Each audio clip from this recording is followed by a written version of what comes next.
आपुला आपण करावा विचार, आपुला आपण करावा विचार, तिने सौख्य फार होय जीवा। आपुला आपण करावा विचार, आपुला आपण करावा विचार, तिने सौख्य फार होय जीवा। विचारा विरहित करणे ते फूल, विचारा विरहित करणे ते फूल, फुलापासी मूल कैसे प्राप्त। अनंत सागरी भक्तराज हंस, अनंत सागरी भक्तराज हंस, किडती महेश वश्य केला। विचारा विरहित करणे ते फूल, विचारा विरहित करणे ते फूल, फुलापासी मूल कैसे प्राप्त।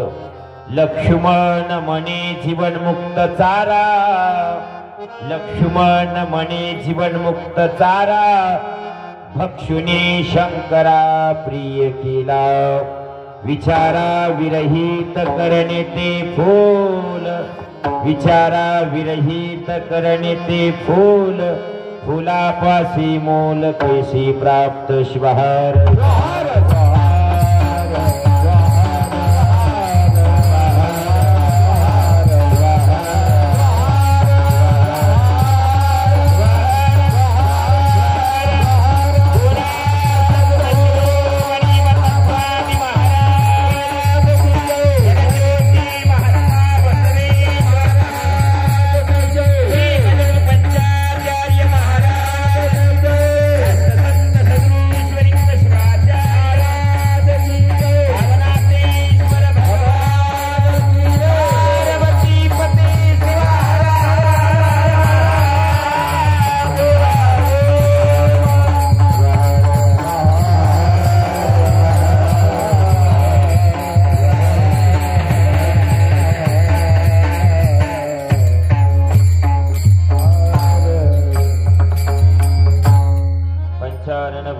पंचाक्षरमनुपमं पंचसूत्रे कृते वंदे पंचाचार्यं जगद्गुरु।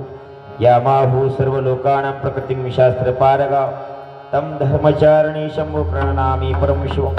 त्रैलोक्य संपदा लेख्य समुलेखन भिते सच्चिदानंद रूपाय शिवाय ब्रह्मणे नमः। अमृतार्थ प्रपन्नानां व्यास विद्या प्रदायिनी अहर्निशं वन्दे तामिशा मनोरमं तामिशा मनोरमं नमस्कार माझा श्रुतीला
माझा श्रुते लहान थोरा नारी आणि नरा सर्व याची अनंत कोटी ब्रह्मांडाचा नायक शाश्वत वैभवाचा स्वामी आशुतोष भगवान शिव परमात्मा यानंत अनंतपणे पाठ करून वीरशैव धर्माचे संस्थापक जगदादी गुरु रेणुकादी पंचाचार्य बसवादी प्रमदगण मन्मतादी संत या अखिल मानव जातीच्या उद्धारा करतात ज्यांनी आपलं समूळ आयुष्य चंदनासारखं झिजवले असे असणारे महान तपस्वी शताविशी वसुंधरा रत्न राष्ट्रसंत डॉक्टर सद्गुरु शिवलिंग शिवाचार्यजी महाराज अमोदपूरकर यांचे चरण हृदयमध्ये रामदे स्मरण करून गावातील ग्रामदैवत भगवान भावनाथेश्वराला अनंत अनंतपणे पाठ करून या भावटाना या पुण्य पावन भूमीमध्ये शिवयोगी संत शिरोमणी मन्मथ माऊली यांच्या जयंती उत्सवाच्या निमित्तानं चालत असणारा अखंड शिवनाम यज्ञ वर्ष 12वे एक तपस्फूर्ती आपण केलेली आहे. पत्ताही लागला नाही कधीच तपपूर्ती झाली आणि या तपस्फूर्ती सोहळ्याच्या निमित्तानं या तपस्फूर्ती सोहळ्यातल्या अखंड शिवनाम यज्ञामधला आजचा हा 3रा दिवस. 3ऱ्या दिवसाच्या कीर्तन रूपी सेवेकरता निवडलेला अभंग वीरशैव संत परंपरेतील लिंगायत संप्रदायाचे ज्यांनी कळस चढवला असे असणारे महान संत धोतर जोड्याची आष्टी तालुका पडतूर जिल्हा जालना या गावचे रहिवाशी माता बजाबाई आणि पिता कृष्णाप्पा यांच्या पोटी जो सुंदर पुत्र प्राप्त झाला त्यांचं नाव म्हणजे शिवसंत लक्ष्मण महाराज. धोतर जोड्याची आष्टी तालुका पडतूर जिल्हा जालना या गावचे रहिवाशी आहे. माऊलीच्या घरी गडगंजी श्रीमंती आहे. जवळपास 28 एकर जमीन आहे. पूर्ण बागायती जमीन. चांगल्या पद्धतीचं जीवन आहे. वडिलांचा व्यापार आहे. सगळ्या गोष्टी मनाजोगत्या आहेत. मात्र काही कारणास्तव पूर्वीच्या काळी एवढी जमीन असली तर काही पिकायचं नाही. आता 2 एकर मध्येच भरपूर उत्पादन व्हायले. पूर्वी सगळं पाणी लागून सगळं जायचं अशा पद्धतीची अवस्था होती. महाराजांची तीच आवड. दुकानावर सगळं प्रपंच चालायचा. पण काही दिवसांनी वडिलांचा आजार या ठिकाणी वाढत चालला आणि दुकानामधलं भांडवल काढून दवाखान्याकडे खर्च होऊ लागला. त्यामुळे दुकानदारी डबघाईला आली. त्यामुळे दुकान बंद पडलं.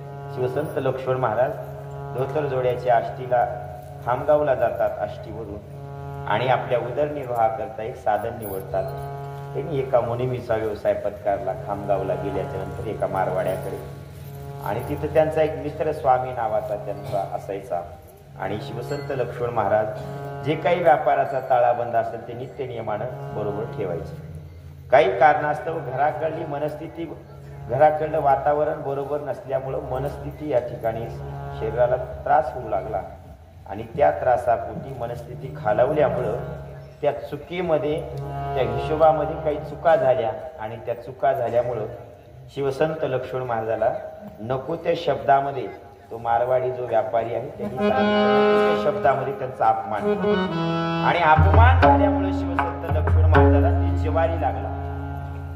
एवढा घोळ केला आणि तू लबाड आहेस अशा पद्धतीचे शब्द त्या ज्या व्यापाऱ्याने मारवाड्याने उच्चारल्याबरोबर ते शब्द लक्ष्मण महाराजाच्या कुठे लागले?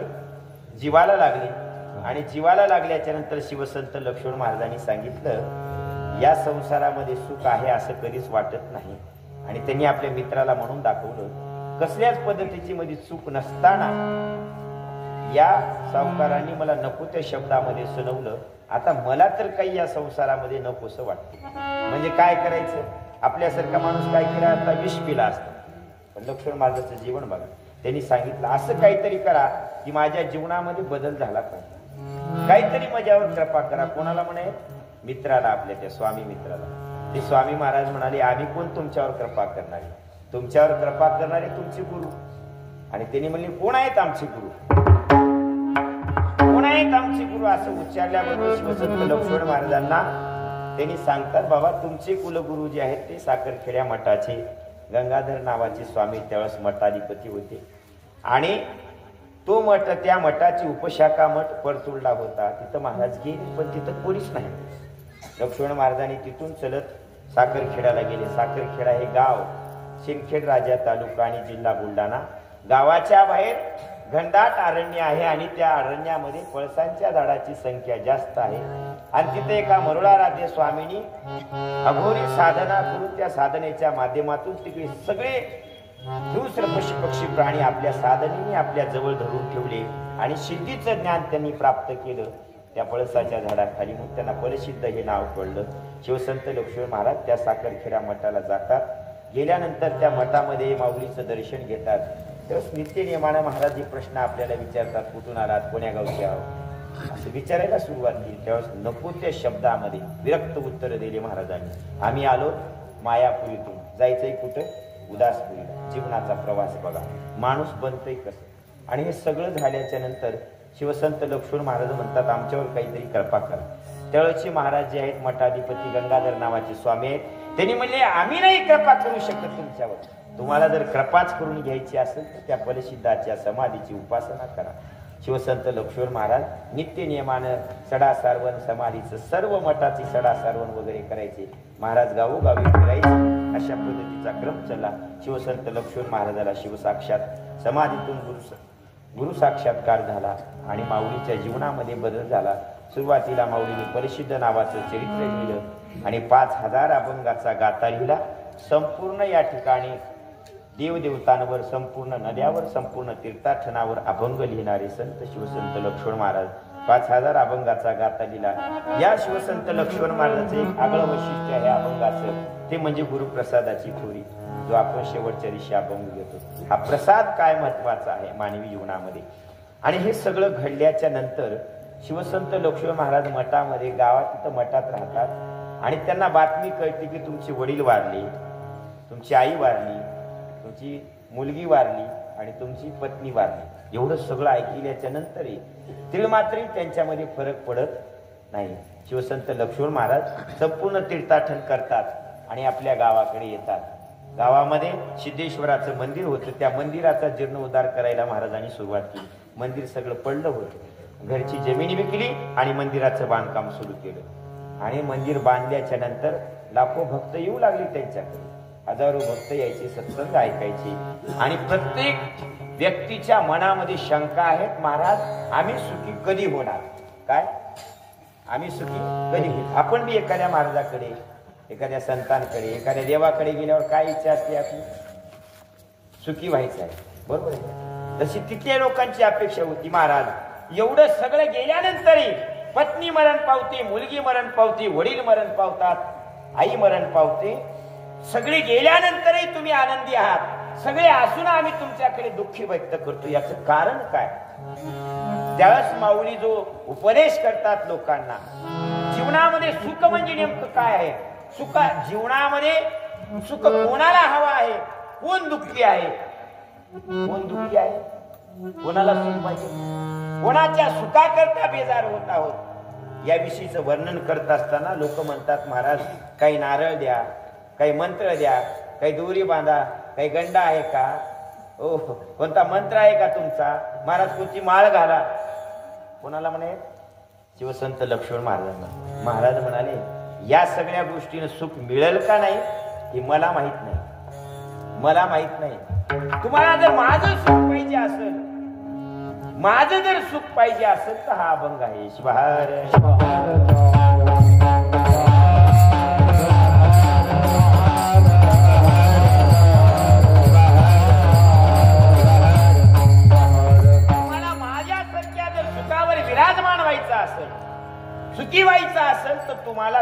विचार करावा लागेल. आता आपलं कोण आहे हे आपण बघायला पाहिजे. आपलं कोण आहे? घरचं संसार सोडून द्या. शरीर म्हणजे हा संसार आहे. दुःख देणारे शरीर आहे. जगातलं कोणतंही साधन दुःख देत नाही. दुःख देणारं मूळ शरीर आहे. मग तो राजा असो अथवा रंक असो, देशाचा पंतप्रधान राहू द्या अथवा रोजानं जाणारी चंद्रकला राहू द्या, कापूस दोघही रडतात. दुःख कोणाला आहे? साधनाने नाही. दुःख हे शरीराने दिलेलं आहे. शरीर सावरता येत नाही हे जीवनातलं सगळ्यात मोठं दुःख आहे, पाप आहे. शरीर साथ देत नाही, शरीर मनाप्रमाणे वागत नाही, म्हणून भिकारी झालो. वेगळ्या देवांकडे, वेगळ्या महाराजांकडे रोज जावं लागतंय हे जीवनातलं पाप आहे. संत कोणाकडे जातात? कुणीकडे जायची गरज लागली नाही. एका जागेवर बसून आनंदी आहे. 12व्या शतकापासून अण्णा बसवांनापासून आज ताग आहे. अण्णा बसवांनांच्या नंतर ज्ञानेश्वर माऊलीचा काळ आहे. बसवांनांनी जी वर्णावस्था म्हणून काढली ती ज्ञानेश्वर माऊलीने काढली. माणसाला जायचीच गरजच नाही कोणाकडे. जर मंदिरामध्ये लोक आपल्याला जाऊ देत नसेल तर आपण मंदिराच्या बाहेर भजन करायचं. शरीरासारखं नाही वागायचं, शरीराच्या विरुद्ध. शरीरासारखं वागणं म्हणजे दुःख आहे. प्रपंच म्हणजे काय आहे? भेद आहे. भेद कोण करतय? भेद म्हणजे काय? भेद कोण करतय? शरीर करतय. शरीर नाही नम्री आहे. तुम्हाला वाटतंय आपला आहे. आपला आहे काय? आपलं असतं तर रडीलच नसतं. हे नाहीच आपलं, हे आपल्याला. आणि हे का दिलंय? या सगळ्या गोष्टी आपल्या पद्धतीनं आपल्याकडे वळवता आल्या पाहिजे तरच जीवन सुखी होते. पण आपण त्याच्या नादात बेजार आहोत. कोणाला सुखी करायचं? डोळ्याला. झालाय डोळा सुखी? खरं सांगा, डोळा कधी सुखी होईल? कान कधी सुखी होईल? हो, होईल का सुखी? हे कौन एक चांगला ऐकायला भेटू द्या. कान म्हणते तसलं नाही नाही नाही, त्याच्यापेक्षा पाहिजे नाही, त्याचं काय नाही, त्याच्यापेक्षा. कान नुसते नवीन रोज मागतात. कानांना रोज वेगळं ऐकावं असं वाटते. नवीन बाजारातलं गाणं, नवीन अभंग रोज नृत्य नवीन ऐकावं वाटतं का? डोळ्याच्या बाबतीत तेच आहे. किती सुंदर घर बांधा. हो, थुट्ट्या थोड्या कमी जास्त झाल्या की आपल्या थुट्ट्या फिसकल्या. पलंबरवाला बी बरोबर दुसऱ्याच्या थुट्ट्या बघत घेते. त्याचं नाव आहे डोळे. स्वयंपाकाच्या बाबतीत तेच आहे. रसना, जीभ तीच कलाकार करते. त्याच्यासारखा स्वयंपाक झाला नाही. हो, एक जण म्हणते बकळ चांगला स्वयंपाक झाला पण मट्ट्यात पाणी टाक. सांगणार कोण आहे? जीव आहे. हे नाही सुखी होऊ शकत. हे भिकारी आहेत. आणि यांना सुखी करण्यासाठी देवाच्या पाया पडतो. यांना सुखी करण्यासाठी महाराजांकडे जातो. महाराज म्हणतात जन्मभर जरी त्या देवाच्या पाया पडलो, जन्मभर जरी त्या महाराजाच्या पाया पडलो तर हे वटणीवर येणारे नाहीत येणार. माणसं म्हणतात मरून गेले पण काय फायदा झाला? काय फायदा भजन करून? नादी कोणाच्या लागलं होतं? कोणाच्या नादी लागलं होतं? विषय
मंत्र सिद्ध करतात त्यावेळेस ती अवस्था आहे. देव भेटायला कधी येतो, आनंद कधी उपाळून वाहतो, भीती कधी वाटत नाही.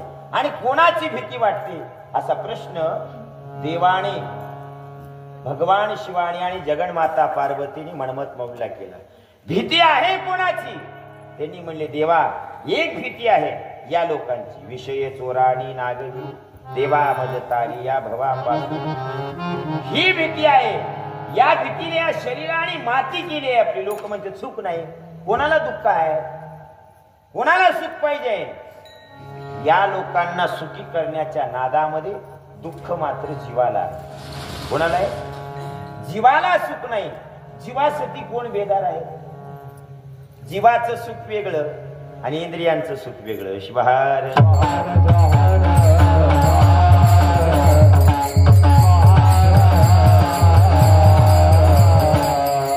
आणि विज्ञान कोणाच्या सुखासाठी बेदार आहे?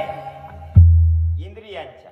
विज्ञानाचं जे विज्ञान आहे, एवढी प्रगती आहे विज्ञानाची, अतुलनीय प्रगती आहे. हो, जगातलं सगळ्यातलं ज्ञान आपल्या खिशामध्ये आहे. एका मिनिटात कुठून कुठं रस्ता जातो, कोणी काय बोलला जगातल्याने, कुठं काय घडलं जगामध्ये, हे सगळं ज्ञान आपल्या खिशामध्ये आहे. एवढी विज्ञानाची प्रगती आहे. एवढं विज्ञान प्रगती करूनही माणूस बोंबलाले. कोणाच्या नावाने? देवाच्या. देवानं काय बरं केले? आणि देव तुमचं बरं करत नाही हे टपुऱ्यातून काढा. जगातला कोणता देव नाही की आपलं बरं करेल. पण टपुर नीट नाही ना, देवानं बरं करावं. कोण देव आहे? कोणी सांगितला देव? कोण आहे देव? कोण्या ग्रंथाने सांगितला? वेदामध्ये पहा, वेदाचे तत्व बघा. आत्म ब्रह्म, मी देव स्वरूप आहे, तुम्ही देव आहात. मग तुम्ही म्हणताल, मग महाराज मंदिर बांधायचे कशाला, कीर्तन कशाला ऐकायचे आम्ही जर देव असाल तर? बरीच काही काही लोक म्हणतात मी देव असं म्हणल्याने देव होता येत नाही. मंदिरामध्ये काय यायचं? त्याची अनुभूती घेण्याकरता. हे शरीर साथ देत नाही. घरामध्ये बसल्यानंतर कुणीकडे तरी पाहतय, काहीतरी कमतरता जाणवते घरामध्ये बसल्यानंतर, म्हणून मन एकाग्र होत नाही. मंदिरामध्ये आल्यानंतर मन एकाग्र होते. बस आता तुम्ही कीर्तनात ऐकायला, सकाळी कथा ऐकली, खरंच काही नाही, परमार्थच खरा आहे, उभं येण्याचा बाजार आहे. इंद्रिय काही वेळ का होईना गप बसतात. घरी बघा, हे ना उपद्रव आणून सोडलाय. उपद्रव आहे का नाही? काही चव लागणार, काही खाऊ वाटणार, काही ऐकू वाटणार, मला बघू वाटणार कोणाचं.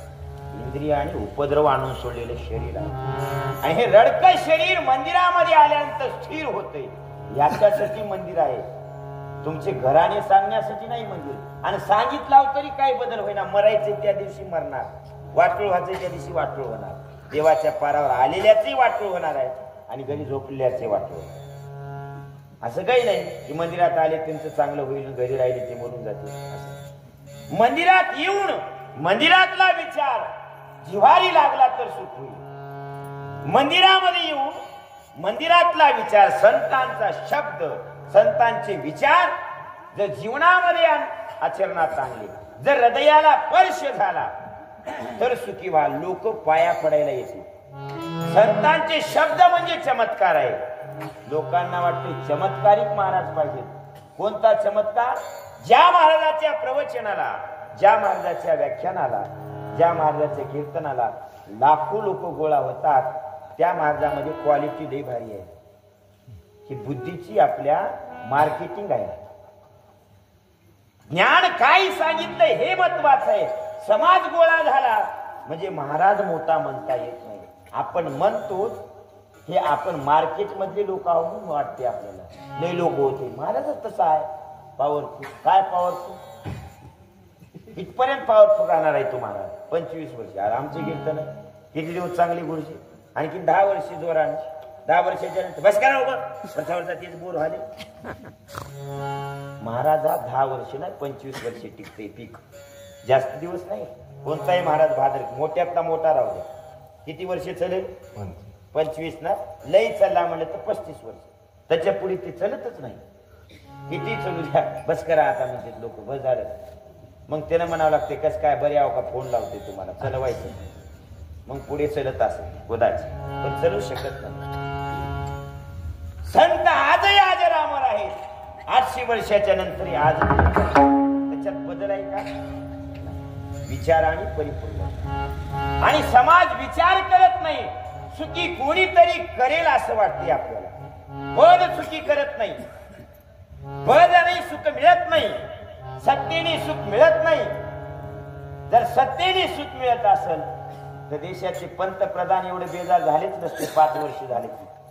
मेरे प्रिय एकाग्रता आणि आनंदात आहे त्या कपिलाधारच्या भूमीमध्ये. खडतर भूमी आहे, तर कसली व्यवस्था नसताना मनमत माऊलीची अवस्था किती सुंदर आहे. एवढी सगळी व्यवस्था करूनही आमची अवस्था बघा वाटणार.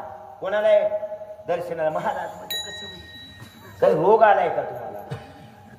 का कोण्या महाराज? आणि ही डोक्यातून काढा. जगातला असा एकही महाराज नाही की ते तुम्हाला बरं करेल. लक्ष असू द्या, कीर्तनात बघा ऐका.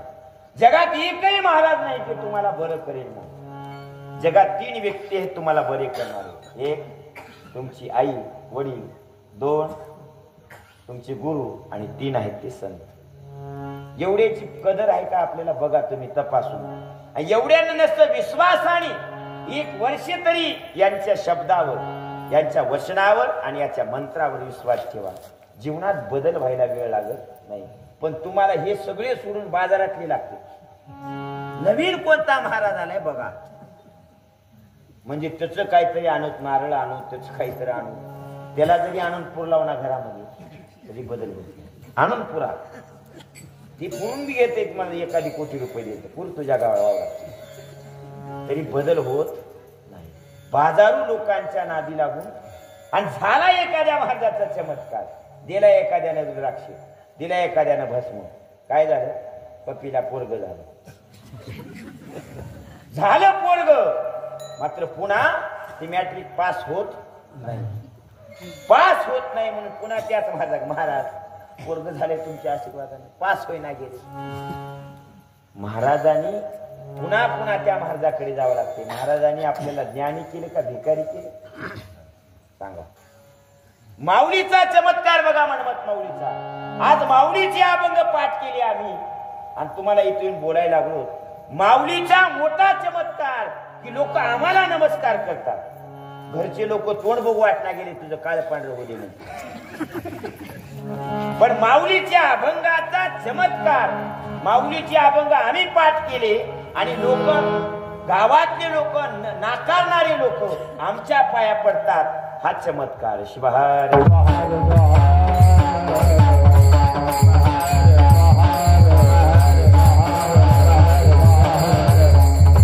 आणि संसार कधीच बदलत नाही. संसार बदलण्याची ताकद जगातल्या देवात नाही, तुमच्या बाजारातल्या महाराजात नाही. जो घडायचा आहे तसाच घडतो.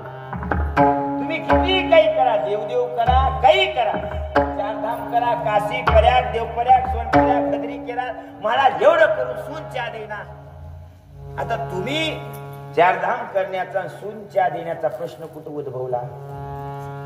अर्थात ती काही संबंध आहे का? चारधाम करावे, सून देईल चहा बरे, असं आहे का कुठं प्रमाण? कोण्या ग्रंथामध्ये गुरुजी, कोण्या पुराणामध्ये? 18 पुराण आहेत. कोण्या पुराणामध्ये चारधाम केल्यानंतर पुण्य वाढल, सदाशिवाला चहा भेटल, असं काही आहे का? कोण्या तरी पुराणात कथा आले का चारधाम केल्यामुळे चहा भेटला त्याला? त्याच्या बोलण्यानं, त्याच्या गोड बोलण्याने आपल्याकडे प्रमाण आहे, पण म्हणत नाही. साधं एका वाक्यामध्ये सुख कधी मिळत सांगतात. कोण सुख देऊ? प्रेम सुख देई, प्रेम सुख देई. किती सोपं आहे. प्रेमाविन नाही सोपं सांगितले ना. पण आतापर्यंत तुम्ही रोज म्हणता, पण घ्या विश्वास आहे का? प्रेम सुख देई म्हणायचं, तिसराच महाराज खंद्याला. कुठलं प्रेम सुख देई? नुसतं म्हणणं आहे. प्रेमाची उपडी मध्ये आली पाहिजे. जर प्रेमाचा पाजरा फुटला पाहिजे, त्या पाजऱ्याने जगाने तुमच्याकडे बघितलं पाहिजे. माऊलीचा प्रेमाचा पाजरा जग पाहते माऊलीकडे, आणि बसवांनांचा प्रेमाचा पाजरा जग पाहते. ज्ञानेश्वर माऊलीचा प्रेमाचा पाजरा कानो पाजरा ऐकाने वेशीच्या मुलीचं दर्शन घेते, त्याला म्हणतात प्रेमाचा पाजरा. तुमच्या घरच्या सुनाईच्या तोंडाकडे तुम्हाला बघा वाटणार, आणि देवा देवा माझं बरं कर. कोणता देव बरं करतोय? तुमचे माणसं सांभाळण्याची अवकाश तुमच्या हृदयाची नाही. तुमचे मुलाचं तोंड तुम्हाला बघा वाटत नाही. आणि जगातल्या कोण्या देवाला पाणी घालून सुखी मागतात? आहे जगात देव तुम्हाला सुखी करणारा नाही, विनाकारण. आणि मी देव आणि तुमचा संभ्रम करत नाही. नास्तिक नाहीच बोलत, आस्तिक बघा, संत विचार बघा, किती सुंदर सांगतात. कुठं जायची गरज लागत नाही. तुम्ही देव आहे, आत्म ब्रह्म कोणी सांगितलं? महावाक्य आहे. प्रज्ञानामात्मा अयमात्म ब्रह्म अहम ब्रह्मास्मी तत्वमसी. मी आणि तो एक आहे. काय गरज आहे जायची? तर संत गेले का? कोणते संत कोण्या देवाला गेले? चार धाम करायला सांगा. गेले? तुम्हाला काय? तुम्ही एवढे जाऊनही तुम्ही सुखी नाही. चार धाम करूनही तुम्ही सुखी नाहीत. आणि संत आजही आनंदी आहेत. आजही त्यांच्या जयंत्या, आजही त्यांचे समाधी सोहळे अब्जावधी रुपयाचे होतात. जीवनामध्ये एकही रुपये कमवला नाही तरीही अब्जावधीचे सोहळे होतात. आणि आज आम्ही चार धाम करून एवढं पुण्य गोळा करून आज आम्ही मेल्यानंतर आमचं पोरग फोटो ढाळजत लावणार किंवा आम्ही जिवंत आहोत तर आम्हाला रोटी घालायला माणसं नाही. हे दुःख आहे जीवनात. कोणाला सांगणार आहात? फसवीगिरी आहे. आणि काय अशी वेळ आली? आपण विचाराने नाही जीवन जगत. मानवी जीवन जर मोठं करायचं असेल तर विचाराने होत. विचार काय करतात? सुंदर कर्म घडून आणतात. आणि जगामध्ये कोणाची पूजा आहे? कोणाची पूजा आहे? कोणाची पूजा आहे जगामध्ये? ज्याचे कर्म सुंदर आहेत त्याची पूजा आहे. प्रभू रामचंद्र देव का? त्याचे कर्म सुंदर आहेत. सीता माता का? सीता सीता नाही, सीता माता की जय. सीता रामचंद्र की जय. का सीता? सीताचे विचार सुंदर, सीताची कर्म सुंदर, म्हणून सीता सुंदर. म्हणून सीतेचं मंदिर, म्हणून रामाचं मंदिर. का? विचार सुंदर आहेत. आम्ही प्रत्येक माणसाला देव म्हणून देवाऱ्यात ठेवणं देव नाही. त्यांच्यासारखं वागणं म्हणजे आपण देव नाही. तसं होत कधी. आम्हाला वाटते सगळं फुगट मिळावं आणि जगात फुगट काहीच भेटत नाही. मनुष्याणाम कर्म. तुम्ही तुमचा उद्धार फक्त तुम्ही करू शकाल, कोणीच नाही. आत्मना आत्म उद्धार का हा सिद्धांत आहे. त्यावर आला एक हा बघलेला आहे. तुम्ही तुमचा उद्धार फक्त तुम्हीच कराल. कोणाला वाटेल माझं पोरग नोकरी लागल्यावर बरं होईल. माझं पोरग नोकरीला लागलं, नोकरदार सून करून आणली, हाय तेच बोंगा आहे.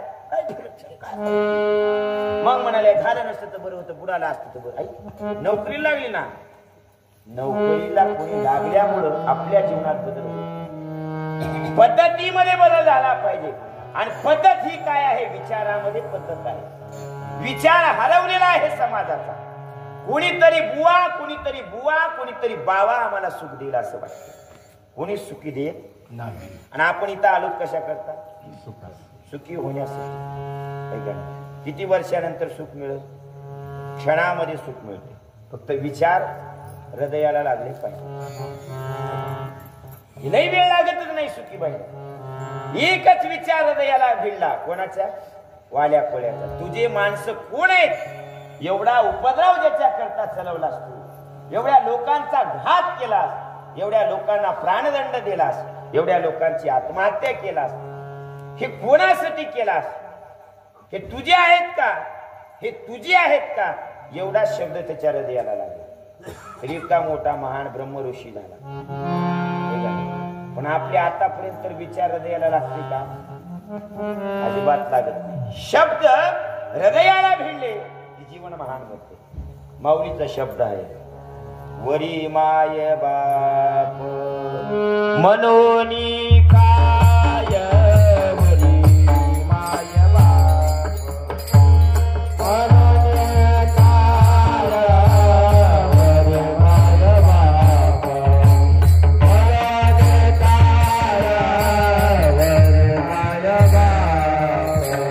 शिवलिंग माने अंतरी विखेर, शिवलिंग माने अंतरी विखेर, शिवलिंग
बसवलिंग म्हणे अंतरी विक्षेप वरी माय बाप म्हणून काय. माऊली किती सुंदर सांगतात. अंतरी विक्षेप, अंतकरणाचा विक्षेप, त्याला आपण लहरी म्हणू. विचाराच्या श्रंखलेमध्ये घुसल्यानंतर अनेक विचार जन्माला येतात. माऊलीला एक गुरुमंत्र मिळालेला आहे. मनमत माऊलीला गुरु महाराजांचा एक मंत्र मानोर मठाचे बसवलिंग स्वामी महाराज आणि त्या माऊलीचा एक मंत्र घेऊन त्या शिवकडा पर्वतावर जातात.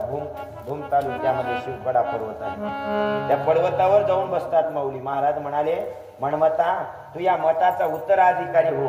मनमत माऊली म्हणाले, नका, मला उत्तराधिकारी मला नाही व्हायचं. गुरुराया एवढा मोठा मंत्र दिला, मला कशाचीच आवश्यकता नाही जगामध्ये. तो मंत्र घेऊन त्या शिवकडा पर्वतावर बसले. इतकं जीवन मोठं झालं. ज्ञानेश्वर माऊलीला एक मंत्र घेतला, बाकी काही घेतलं का गुरु माऊलीचं? एक मंत्र विक्षेप अंतकरणाचा. वरून नसतं, आम्ही नसतं, वरून म्हणतो. तुमच्यासाठी सोडिले घरदार त्या गेले कोण म्हणा म्हणते की काय. तुमच्यासाठी करीन पायी वारी जाईन कपिला धारी हा जीव येडा झाला. तुमच्यासाठी करीन परदोष धरीन सोमवार हा जीव येडा झाला. काही भजन तू असताना माहिती लाभ करतो भजन. कोण काय अर्धचा नियम नाही. आता कोण्या गुरु महाराजा करता तुम्हाला उपवास करण्याची काय गरज आहे?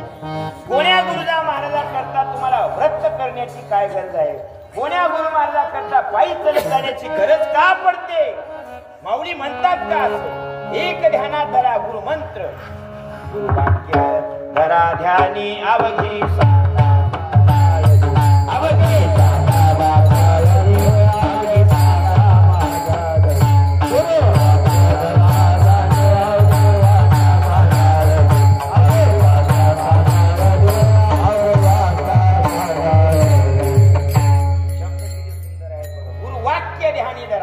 अवघी सांडा वाचाळणी. हे तुम्ही जे आढळतात ना रोज, तुम्ही अलीकडे या मला पण शिवपाट असते ती साबंगाच आणि मधला बाजार असा येण्याचा आहे. सांगू शिवपाट काय म्हणते ती लक्षातच येत नाही. ह्याच्यातच बाराच्या गाडीला सगळं माती, भजन माती, शिवपाट माती, सगळं माती. हेच आहे सुरू नाही कुठेही गाव बघा. पूर्वी सप्त्यामध्ये परमनशी पारायण झालं की प्रवचन व्हायचं त्या अध्यायावर. आता ते नाही राहिलं. बाराच्या गाडीला कवळा कवळा बेल महादेवा उघड तिसरा. आपण दुसऱ्याला खाऊ दे ना गुलाबजामुन झाली ती, कशाला तिसऱ्या डोळ्याच्या नादी लागली? काय करायची तिसऱ्या डोळ्यावर आपल्याला? भजन कळत नाही, अभंग कळत नाही, हे पाप आहे. आणि आपल्याला वाटतं अभंग म्हणजे देवासाठी आहे काही, शिवपाठ म्हणजे देवासाठी आहे, हरिपाठ म्हणजे देवा. जगातलं एकही साहित्य देवासाठी नाही, माणसाला देव बनवण्यासाठी आहे. पण माणसं बनली तर ना लोकांना वाटते हरिपाठ म्हणाला कोणाची रोज हरिपाठ म्हणून म्हणा उगत देवाला सुखी करा पंढरीच्या. आता कोण लिवले का हरिपाठात? म्हणावे रोज हरिपाठ पंढरीचा इतर सुख 4 क्विंटल कापूस आगाव आहे गो. हरिपाठ म्हणल्याने काय होते? नदगती सायास जावे वनांत सुखी येतो घरा. हरिपाठ आहे. आपुली आपण काय हरिपाठ आहे. तुमची सोडवणूक करण्यासाठी हरिपाठ आहे. देव मिळावा आणि गड्डा मिळावा म्हणून नाही. तुम्ही किती जन्मावर म्हणा गड्डा मिळणार नाही, तुम्हाला बेमारीचा गड्डा येणार. मग लोक म्हणेल भजन कोण कसं झालं, त्याला कसा कॅन्सर झाला. आता कॅन्सर होण्याचा आणि भजनाचा काही संबंध आहे का? मग का भजनाला येणार? काय यावा देव मालकाने वेळे 35 वर्ष भजन काय बरं केलं देवाला? त्याला कॅन्सर, बायको मरून गेली, लेकरू मेलं. अरे हे करण्याचा कीर्तनाचा भजनाचा संबंध कुठं आला? घरचं सगळं इथं आणून लावतील बघा देवाला भजनाला. म्हणजे भजन केल्याने चांगलं व्हावं, भजन केल्याने तुम्ही चांगले व्हाल, तुमची मनस्थिती सुधारेल, तुमची परिस्थिती सुधारणार. भजन कीर्तन मनस्थितीसाठी आहे, परिस्थितीत बदल होण्याची नाही, मनस्थिती बरोबर झाली कोणत्याही परिस्थितीमध्ये जीवन जगायला अवघड जात नाही. म्हणून संतांनी मनस्थिती बरोबर केली आणि आपण देवापाशी कशाला आलो? परिस्थिती बदल करायला. आणि जगातलं एकही साहित्य परिस्थितीमध्ये बदल करण्यासाठी नाही. ज्या दिवशी मनस्थिती तया बदलली त्या दिवशी कसली परिस्थिती आली मनाला रडू येत नाही. त्याचं वाक्य सांगू का? जैसा तैसा भोग या